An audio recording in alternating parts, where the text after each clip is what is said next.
छत्तीसगढ़ की सबसे high profile सीटों में से एक राजनांदगांव लोकसभा सीट है। भूपेश बघेल यहां से चुनाव लड़ रहे हैं। सूबे के पूर्व मुख्यमंत्री रह चुके हैं और पसीना किस रूप में बहा रहे हैं। जनता इस बार किस मुद्दे पर इनको वोट दे रही है। स्वागत है आपका। जी नमस्कार। नमस्कार। पहला सवाल कि इस बार जनता आपको किस मुद्दे पे वोट दे, क्योंकि हमने आपका मुख्यमंत्रित्व काल देखा था। जी 5 साल जनता की सेवा मैंने की, चाहे किसान हो, चाहे मजदूर हो, नौजवान हो, चाहे महिला हो, सबके लिए योजनाएं बनाई, सबके लिए कार्यक्रम दिया।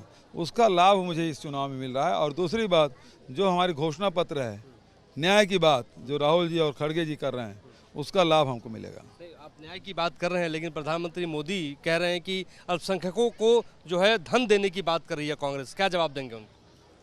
प्रधानमंत्री होकर इस पद में रहकर इतना झूठ नहीं बोलना चाहिए।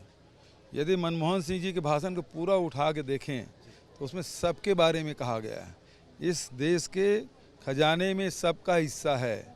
जैसे अभी मैं कह रहा हूँ, अभी आपने मेरा भाषण सुना होगा कि हमारी सरकार बनेगी तो गरीब परिवार की महिला को 1 लाख रुपए साल का मिलेगा, मजदूरों को 400 रुपये रोजी मिलेगी, किसानों को स्वामीनाथन कमेटी की रिपोर्ट के हिसाब से उसका उपज की कीमत तय होगा, नौजवानों को 30 लाख पद मिलेगा, उसको भी ट्रेनिंग दे के 1 लाख रुपया साल का देंगे जो ग्रेजुएट हैं, जो डिप्लोमाधारी है। तो अब इसमें से किसी एक चीज़ को उठा के आप बात करेंगे तो समग्रता खत्म हो जाती है। तो आप अपने स्वार्थ के लिए, अरे आप प्रधानमंत्री हैं, 10 साल से रहे हैं, अरे आप अपने कार्यों के आधार पे वोट मांगिए ना। आपकी हिम्मत नहीं है कि आप वोट मांगे कि नोटबंदी मैंने किया था, वोट दो मुझे, मैंने जीएसटी लागू किया, मुझे वोट दो। ये बोलने की हिम्मत है? 15 लाख रुपया दूंगा सबके खाते में, वो नहीं दिया, उस नाम से वोट मांग के देख ले। उन्होंने किया क्या है? केवल कांग्रेस को गाली देने से कितने दिन तक आप वोट ले लेंगे? जनता देख रही, समझ रही है। बीजेपी कह रही कि राम का आशीर्वाद उनके पास है। भूपेश बघेल के लिए राम क्या है? देखिए, ये इनको पावर और पैसा चाहिए। धर्म से इनको कोई लेना देना नहीं है। यदि धर्म से लेना देना होता तो जो गौ मांस के निर्यातक हैं उसे 250 करोड़ रुपये चंदा नहीं लेते। ये सनातन की बात करते हैं, गौ माता की बात करते हैं। जो गौ माता के कत्ल करते हैं, उसके गौ मांस निकाल के उसको विदेश में भेजते हैं, बेचते हैं, उससे 250 करोड़ रुपए लिए हैं। उसी पैसे से चंदा और झंडा लगाएं, झंडा और बैनर लगाएं।